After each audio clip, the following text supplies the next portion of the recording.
Hi and welcome. We're now into gender and gendered media.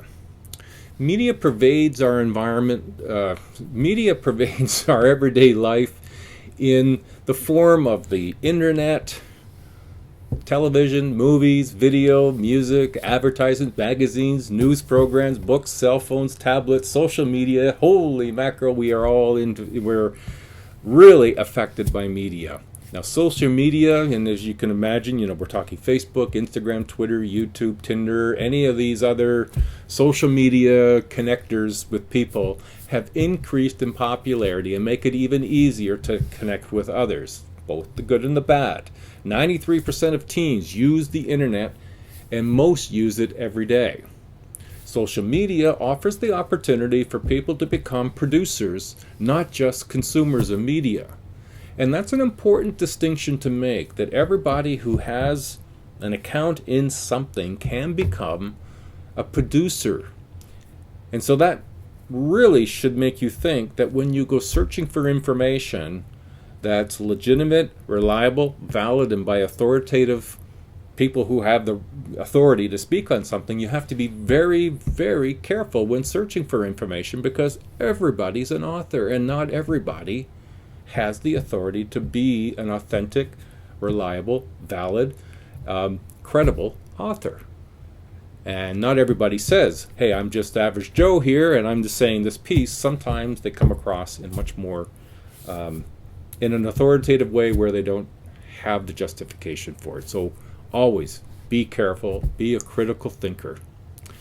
Media saturation of cultural life, well, people today are media saturated and media engaged, with as many as 98.9% of all households owning at least one TV. Now remember, this is US data. Canada data is particularly similar on some of these more media-related things in technology. Films, newspapers, magazines, advertising, radio, social media fill our lives with media. And we can voluntarily go out and get it for a small fee, and sometimes for what is appearing to be free. The other component about media and social media in particular, that when we are participating in it, we are in fact voluntarily giving our data and the things that we post to the company by which that gets sold to third-party providers as data. Data is huge in today's world and generated out of a lot of the social media.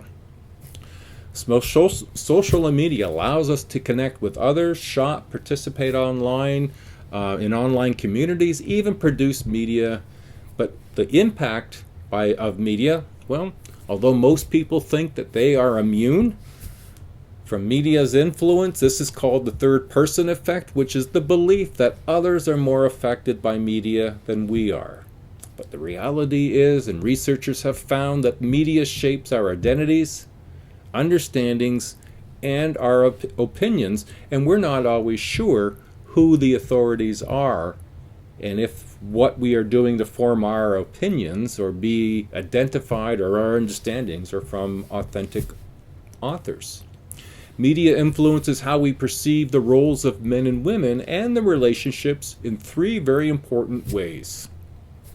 First, it's what's known as set the agenda. The agenda setting theory suggests that media tells us what's important.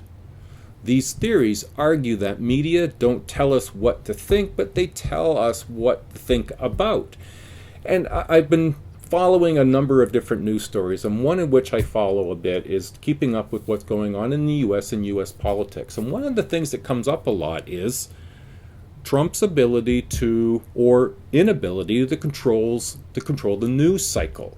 And what's meant by that is what news gets represented and therefore what gets exposed to a population. Because what gets exposed to a population is just what we're just talking about setting the agenda, about this is what you should be thinking about. Not telling us how to think, but this is what you should be thinking about.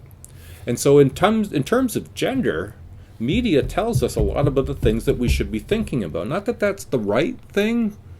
In fact, oftentimes it's not. It's setting an agenda that isn't necessarily in my best interests or in the population's best interest, or right or wrong. It's just sort of getting us to think and play a role, and that's the setting the agenda. Now, in order to sort of protect, there's a feature that's called a gatekeeper. And a gatekeeper is a person or a group who controls what messages get through to the consumer. Now, this typically would be the newspaper, news, or media editors, the owners, the shareholders. The producers are examples of gatekeepers. They regulate images for women and men, and the media acts like a gatekeeper, regulating the images of gender. So, let's consider how this is done. And we're going to start with the underrepresented women and minorities. Although women outnumber men in a population, typically by, 51, 52% to 48, 49%, they are not equally visible in media, particularly as substantive characters. Now, when we talk about substantive characters, we mean characters of importance, characters that are valued, characters that are held in higher esteem. Women are rarely shown as authorities in the news programming. You'll see a video in Journal 5 outlining the Bechdel test, and this looks at gender bias in films. And it's an interesting perspective. It isn't necessarily one you might agree with, but the challenge would be out there for you to watch movies that you like and shows that you like and see how they do using the Bechdel test. Minority group members are more likely to be appearing in supporting roles or more likely to be shown with their own racial culture and values obscured. When minority groups are represented, they are shown in ways that align with the stereotypes of those cultures. Now, when we think in terms of portraying men stereotypically, the portrayals of men include depictions of men and males as being independent, strong, aggressive, and in charge. Traditionally, masculine men are praised and valued in the media. White masculinity is shown as the standard for all men. Now, hip-hop and rap music is a rare exception, but it tends to emphasize problematic stereotypes of black men rather than representative of what that hip-hop and rap genre is about. More complex portrayals of men, for example, men are also seen as caring, sensitive, and sometimes those are offered in movies, but it's not what is typical. Portraying women stereotypically, the portrayals of women include depictions of females presented as shopping, grooming, being emotional, being focused on men, being sexual, or performing domestic activities. Whiteness is a standard and the ideal. Images of black women are often based on very negative stereotypes. Asian women and Latinos are often presented as exotic and they're often sexualized. Women are frequently seen as sex objects. Even animated film shows of women with small waist and large breasts. Even as girls are sexualized, the media reinforces the notion that they alone are responsible for the consequences of sex. Women are usually seen as either good or bad. Bad women are witches, bitches, whores, or iron maidens. Good women are often pretty and passive, but this ideal has been challenged and expanded recently, and you'll see women like the angels in Charlie's Angels, or Rose in Titanic, and the women on Sex and the City and Desperate Housewives may seem progressive and strong at first, but all of these women also have very traditional feminine characteristics and are dependent upon men.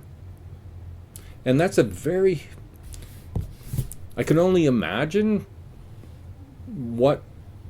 when I become aware of, some of these stereotypes, if I watch movies, and I do, and I look for these sorts of variables, I see them more than I would have expected. And it's still surprising to me. Gendered images in advertising, and this is one of the things that I asked you to do in your assignment. And it didn't have to be about advertising, but it's often part of what it is. Ads also show these gendered portrayals of men and women. we are repeatedly exposed to the same messages. A majority of the ads feature visual images which are less subject to conscious analysis than the verbal claims. We tend to think that we are immune to advertising. Ads for men portraying men in stereotypical ways, and they tend to link hypermasculinity and violence. Men are seen as unable to do domestic tasks like clean and care for children. Men are seen as lazy or incompetent in the house. Even though women are seen as being successful in the home, male authority is still seen in ads through male voiceovers and male images like Mr. Clean. And in fact, with the Mr. Clean commercials, he's this authority. And you'll see in other examples of cleaning supplies and household resources that are expected to be women used, men will be doing the voiceovers as if they're some authority on cleaning. The objectification of women is often seen in ads. Women's sexuality is used to sell products. Many of these products sold to women are about their physical appearance. I've done this class many times in class, and I would challenge students to say, tell me, what is this ad about? And we look at it, and you see a car, you see a fancy medallion on this man in a suit dressed. The woman splayed over the car and is wearing... Why do we need a woman splayed on the hood of a car to sell a car? What does that have to do with performance or efficiency? Or fuel consumption? Nothing. And yet, if it didn't work, advertisers wouldn't spend the money doing it. So it must work. Advertising presents the foci of women's lives as physical appearance and pleasing others. Now, there's a term that's used in the media area. It's called complementary copy. These are articles that increase the appeal of a product.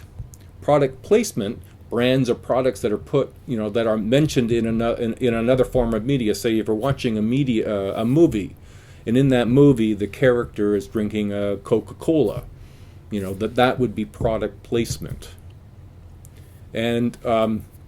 And there's also what's known as immersive advertising. This is where a product or a brand that is incorporated into the entire storyline. Example of this was Prada in Gossip Girl books. Prada is a advertising brand. All influence our relationships to products. So the third element is motivate us to consume.